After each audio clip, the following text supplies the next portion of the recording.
ഇന്ന് എനിക്ക് ജീവിതത്തിൽ ഏറ്റവും സന്തോഷം തോന്നിയൊരു ദിവസമാണ്. അതിന്റെ കാരണം യൂട്യൂബിൽ നിന്ന് എനിക്ക് ആദ്യമായി പണം ലഭിച്ചിരിക്കുന്നു. എന്റെ ഇത്രയും നാളത്തെ കഷ്ടപ്പാടിൽ ഇങ്ങനൊരു ദിവസം വന്നെത്തിയത് തീർച്ചയായും നിങ്ങളുടെ സപ്പോർട്ട് കൊണ്ട് മാത്രമാണ്. ഞാൻ റെഡിയായി പോകാനിറങ്ങിയപ്പോൾ എന്നെക്കാഴ്ത്തി തിടുക്കമായിരുന്നു എന്റെ ആമി മോൾക്ക്.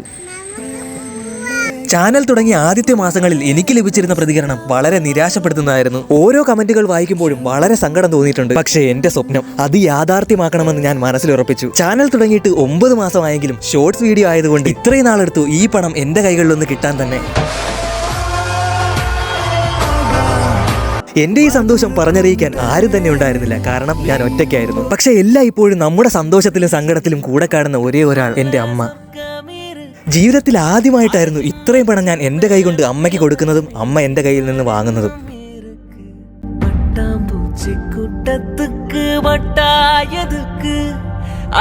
പക്ഷെ അമ്മയുടെ കയ്യിൽ നിന്ന് 500 രൂപ ഞാൻ തിരികെ വാങ്ങി. എന്തിന്? എനിക്ക് ആദ്യമായി കിട്ടിയ പണം അമ്മയുടെ കൈ കൊണ്ട് തന്നെ വാങ്ങി എൻ്റെ കയ്യിൽ സൂക്ഷിക്കുക, അതായിരുന്നു എൻ്റെ ആഗ്രഹം. വീട്ടിൽ നിന്ന് ഇറങ്ങി ആദ്യം വന്നത് ഈ പള്ളിയിലേക്കായിരുന്നു. എൻ്റെ ജീവിതത്തിൽ ആദ്യമായിട്ടായിരുന്നു ഞാനൊരു ക്രിസ്ത്യൻ പള്ളിയിൽ കയറുന്നത്. ഈ ഒരു നിമിഷം എൻ്റെ ജീവിതത്തിലെ മികച്ചൊരു അനുഭവം തന്നെയായി മാറി. എൻ്റെ ഈ സന്തോഷം മറ്റൊരു രീതിയിൽ ആഘോഷിക്കണമെന്നായിരുന്നു എൻ്റെ മനസ്സിലുണ്ടായിരുന്നത്. അതുകൊണ്ട് തന്നെയാണ് ആദ്യമായി പള്ളിയിൽ വരാനും ഞാൻ ആഗ്രഹിച്ചത്.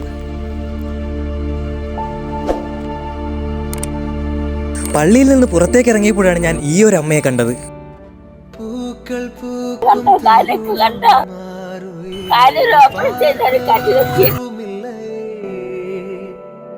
പുലരും കാലൈ പൊഴുതൈ മുഴുമതയും പിറന്ന പോവതില്ലയേ.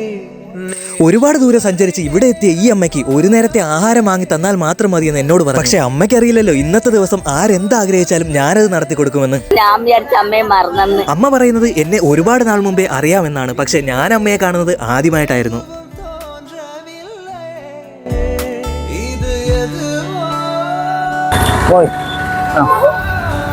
இரவும் விடியவில்லை, அது விழுந்தால் பகலும் முடியவில்லை.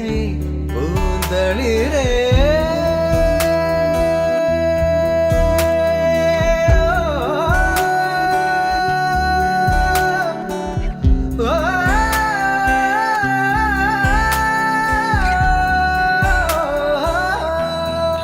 ഇന്ന് ഞാൻ വഴിയരികിൽ യാദർച്ഛികമായി കണ്ട ഈ ഒരു അമ്മയ്ക്ക് ഭക്ഷണം വാങ്ങിക്കൊടുത്തു. അമ്മയുടെ മുഖത്തെ സന്തോഷം കണ്ടപ്പോൾ എനിക്ക് തോന്നിയത് പണം നമ്മൾ സംഭരിക്കുന്നതല്ല, മറ്റുള്ളവർക്ക് പങ്കിട്ട് കൊടുക്കുന്നതാണ് ഏറ്റവും മഹത്തായ കാര്യം എന്ന് എനിക്ക് തോന്നി. തിരിച്ചു പോകുമ്പോഴാണ് വഴിയരികിൽ ലോട്ടറി വിൽക്കുന്ന ഈ ഒരു ചേട്ടനെ കണ്ടത്. ഭക്ഷണം കഴിച്ചോ എന്നുള്ള എന്റെ ചോദ്യത്തിന് ചേട്ടൻ നൽകിയ ഉത്തരം ഇതായിരുന്നു: ഇനി വിൽക്കാനുള്ളത് ആകെ 4 ലോട്ടറി മാത്രം. അതുകൂടി കഴിഞ്ഞാലേ ഇനി വീട്ടിൽ പോയി എന്തെങ്കിലും കഴിക്കാനാകൂ. അതുകൊണ്ട് തന്നെ എല്ലാ ലോട്ടറിയും ഞാൻ വാങ്ങി ചേട്ടനെ വീട്ടിൽ പറഞ്ഞു വിട്ടു.